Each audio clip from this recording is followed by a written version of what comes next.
ዝሃቦ እዝኸ መን ረኽቦ እዝጊ ዝሃቦ ክበሃል ሰሚዐ ብዙሕ ኣስተንኪረ ክበሃል ሰሚዐ ብዙሕ ኣስተንኪረ አንታ ፍትወይ ለወሃቦ ተመስገን ኣምላኸይ ኣማን ብኣማን ለካ ንኹሉ ዛዚምካዮ ተመስገን መድሕነይ ዓመታት ትዕግስተይ ደስታ ቀይርካዮ እዝኸ ረኽቦ እዝጊ ዝሃቦ እዝኸ መን ረኽቦ እዝጊ ዝሃቦ ክበሃል ሰሚዐ ብዙሕ ኣስተንኪረ ክበሃል ሰሚዐ ብዙሕ ኣስተንኪረ አንታ ፍትወይ ለወሃቦ ተመስገን ኣምላኸይ ኣማን ብኣማን ለካ ንኹሉ ዛዚምካዮ ተመስገን መድሕነይ ዓመታት ትዕግስተይ ደስታ ቀይርካዮ ንስኻ እንተ ዘይሓነጽካ መን ጥበብ ምሳቦም ኣነስቲ ሰብዕዮ ንስኻ እንተ ዘይሓለኻ ሓላዊ ኸተማ ምነኽሕዲልካዮ ኣነውን ኣምላኸይ ብዘይደገፊትካ የለናተይ ዝብሎ ከመይ ንስኻ ኢኻ ትብዓት ውሽጢ ውሽጠይ ልበይ ዝወከሉ ተመስገን ኣምላኸይ ቅድሚ ኩሉ ነገር ስኻ ክበረለይ ተመስገን ጎይታዬ ቅድሚ ኩሉ ነገር ልዕል በለለይ እዝኸ ረኽቦ እዝጊ ዝሃቦ እዝኸ መን ረኽቦ እዝጊ ዝሃቦ ክበሃል ሰሚዐ ብዙሕ ኣስተንኪረ ክበሃል ሰሚዐ ብዙሕ ኣስተንኪረ አንታ ፍትወይ ለወሃቦ ተመስገን ኣምላኸይ ኣማን ብኣማን ለካ ንኹሉ ዛዚምካዮ ተመስገን መድሕነይ ዓመታት ትዕግስተይ ደስታ ቀይርካዮ እቲ ዝነፍዐ ፈረሰኛ ከም ንፋስ ክሕንበብ ሓይለይ ደብሎ ኸውን እቲ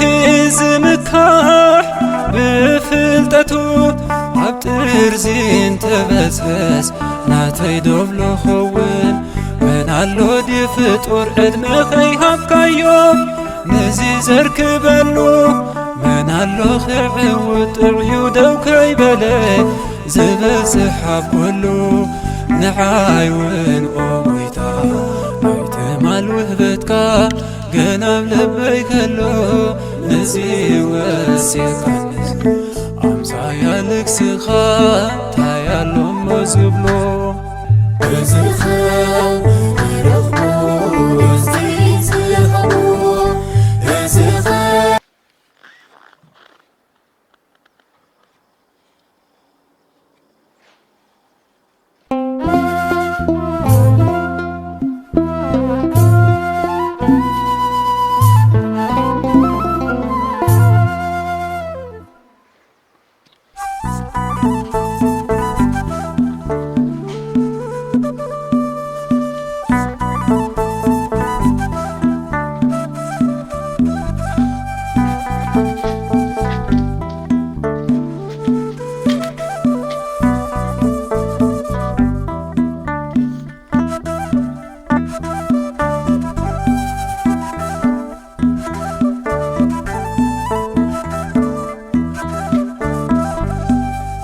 እዝኸ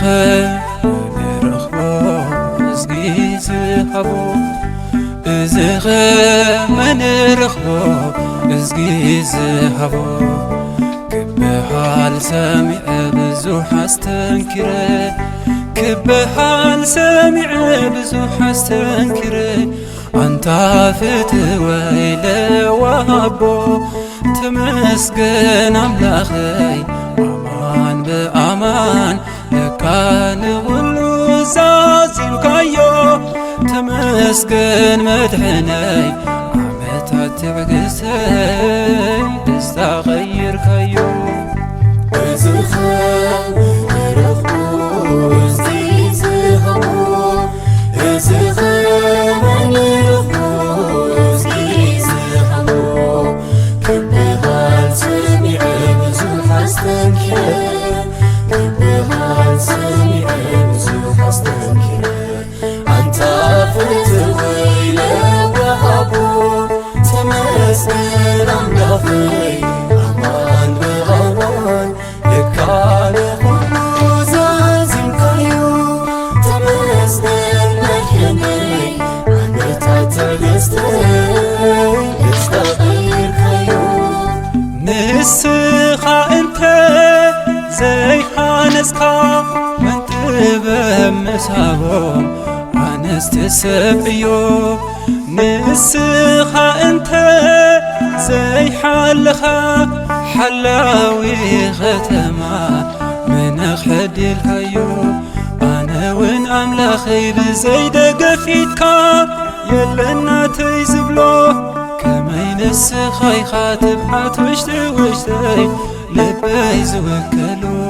ተመስገን ኣምላኸይ ቅድሚ ኩሉ ነገር ስኻ ክበረለይ ተመስገን ጐይታዬ ቅድሚ ኩሉ ነገር ልዕል በለለይ እዝኸ ረኽቦ እስቲ ዝሃቦ እዝኸ መን ረኽቦ እስቲ ዝሃቦ ክብሃል ሰሚዐ ብዙሕ ኣስተንኪረ ክብሃል ሰሚዐ ብዙሕ ኣስተንኪረ አንታ ፍትወይ ለወሃቦ ተመስገን ኣምላኸይ ኣማን በኣማን ለካ ንኹሉ ዛዚምካዮ ተመስገን መድሕነይ ዓመታት ትዕግስተይ ደስታ ቀይርካዮ እቲ ዝነፍዐ ፈረሰኛ ከም ንፋስ ክሕንበብ ሓይለይ ደብሎ ኸውን እቲ ዝምካሕ ብፍልጠቱ ኣብ ጥርዚ እንተበዝበዝ ናተይ ደብሎ ኸውን መን ኣሎ ዲ ፍጡር ዕድመ ኸይሃብካዮ ነዚ ዘርክበሉ መን ኣሎ ክዕውጥ ጥዕዩ ደው ከይበለ ዝበፅሕ ኣብ ኵሉ ንዓይ ውን ኦ ጐይታ ናይትማል ውህበትካ ገና ኣብ ልበይ ከሎ ነዚ ወሲኻንስ ኣምሳያ ልክስኻ ታያሎሞ ዝብሎ እዝኸ ረኽቦ እስቲ ዝሃቦ እዝኸ መን ረኽቦ እስቲ ዝሃቦ